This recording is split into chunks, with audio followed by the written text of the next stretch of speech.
So we started in Broomfield, Rocky Mountain Regional, with the intention to fly to Chicago.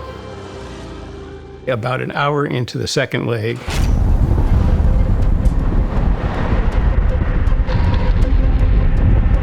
the gear is down. What was going on? What's happening? What's causing the airplane to do this?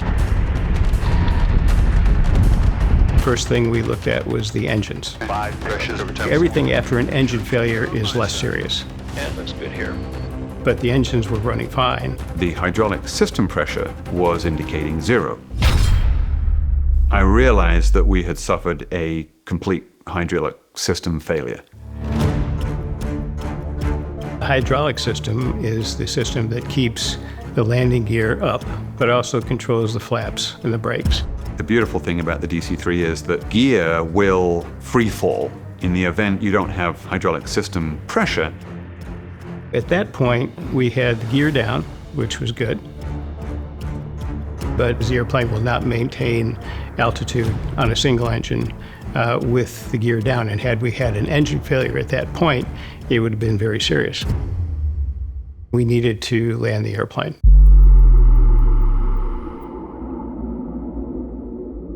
My feeling during all of that is,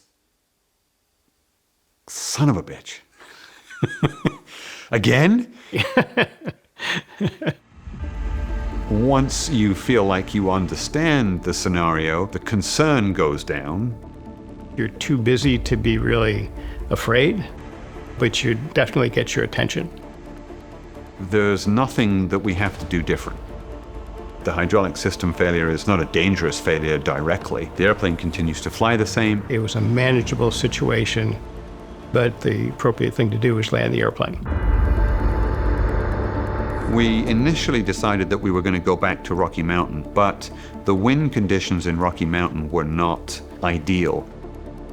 The best alternative was Greeley, Colorado, which has a huge runway, because our brakes were compromised and was long enough to accept a longer rollout if necessary. We don't have what we call reverse thrust. There's no reversing mechanism on these propellers. The only way we can slow the airplane down on the ground is with wheel brakes, which are hydraulic. Obviously, we're going to tell ATC that we're now not on our way to the Chicago area. We are going to be diverting to Greeley. Air traffic wants to know what's going on. We had a hydraulic system failure in flight. That we're not declaring an emergency, that we don't consider this to be an emergency situation. From the aspect of you had to deviate from your plan and do something quickly. So in that case, it's an emergency. But in terms of feeling like I have to act right now or the airplane is going to crash, it wasn't that. November 36 Charlie, we actually have declared the emergency on our behalf. I'm like, okay, it doesn't really change much from our perspective, maybe a little bit more paperwork when we get this thing on the ground. So they declared an emergency, which means that they are going to scramble the emergency services. Okay, so the field is in sight. We arrive in the Greeley area. 365, and which runway were you planning? Planning 17. 365, Roger. We start planning for what could ultimately be certainly a non-normal approach and landing. We're not going to use flaps on approach because the auxiliary system uses a reserve of fluid. So it's there for the wheel brakes. So that's a flapless approach. That's quite different. No problem. We train for that. November 8336 Charlie, DC-3 is downwind runway 17 and Greeley. Paul got up and put some additional hydraulic fluid into the system so that we could activate a standby brake system once we get on the ground. Okay, grab that handle and do not pump yet. One pilot has to provide the auxiliary system pressure with the hand pump. Pump, pump, pump. And then, of course, the other pilot is flying the damn airplane. Pump, pump, pump. The approach and landing and the landing rollout all goes as expected. It was pretty normal. We didn't really have a difficult time with the landing. We bring the aircraft to a complete stop on the runway, and then we get the aircraft to a taxiway. And airport ops, if you can hear us, everything's normal so far. We're going to bring it to a stop on Charlie 3 here.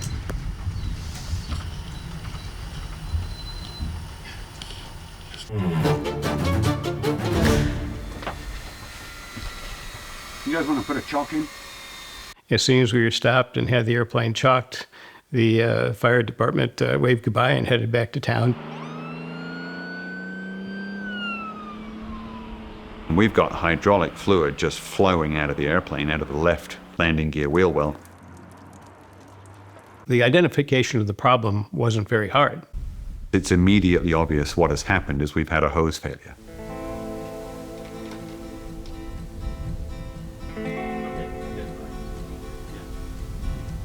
Now that we're on the ground, What do we do now? Nick, there's a incident report for the Greeley airport. Okay. A brief description of the incident. If you want to fill out as much of the rest of this as you can, Sure. you and I can collaborate on what we put there. Yeah. I let Mary know that they had declared an emergency on our behalf. Yeah. And yes, you take your pilot hat off and you put your slightly oily mechanic hat on. I forgot to bring my work hat. So I'm going to grab one out of the... Yeah, we've got a few.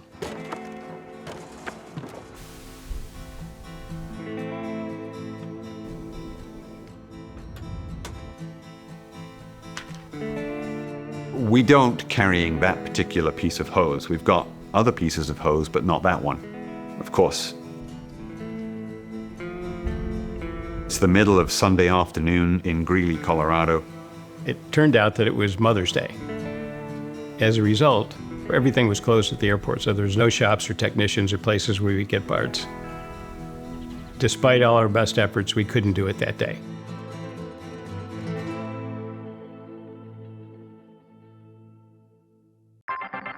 Good morning, aviators! This morning, a special shout out to a legendary bird that made an unexpected stop right here in Greeley, Spirit of Douglas. Currently flying around the world and heading east to join the D-Day Squadron, the famous group of passionate folks from across the globe. They keep the last flying DC-3s alive and kicking in honor of the men and women of D-Day. Not reenactors, not flying museums, but living crews who carry history into the sky. And Spirit of Douglas, she's not just joining the squadron, she will fly at the front line of the pack.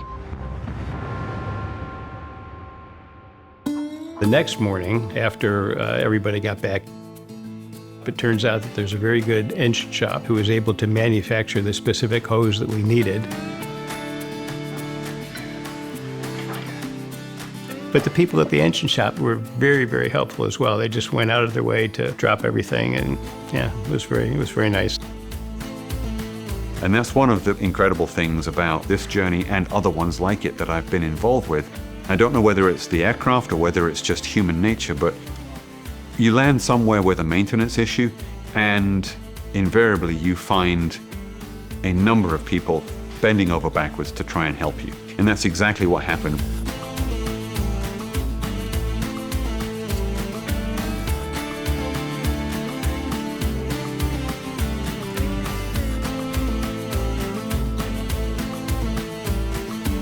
The next challenge was that we didn't have any hydraulic fluid, and neither did anybody else on the airport.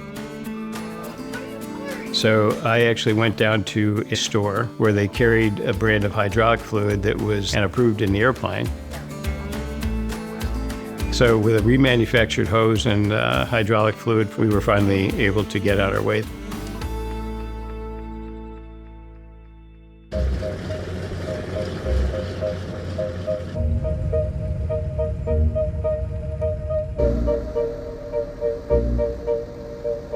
And the next destination was Rockford, Illinois. We were one day behind our planned schedule. The track lengths were such that we couldn't do much more than the intended next day destination of Rockford. Our delay was now becoming relatively significant. So yeah, now we're starting to chew into our reserves. My concern is we've still got the vast majority of this trip to make, and we're now eating into our reserves, which I was honestly expecting to need across the North Atlantic. I'm expecting a weather delay of some kind across the North Atlantic. So yeah, we're starting to look down track now at some of the schedule points that we've got to make, and we're realizing that we need to make up some time. We had expected to land in Connecticut a couple of days in advance of when actually the activity started that related to the Legacy Tour. The actual delay didn't really hurt our participation in anything. We're able to arrive in Connecticut in time to do the things we were planning to do with the rest of the group who were flying. Thankfully, no more drama, no more issues, no more delays, and the leg to Rockford was relatively simple and relatively short. On the approach to Rockford, it was at sundown, and the view of that was just very spectacular. It was really, really pretty.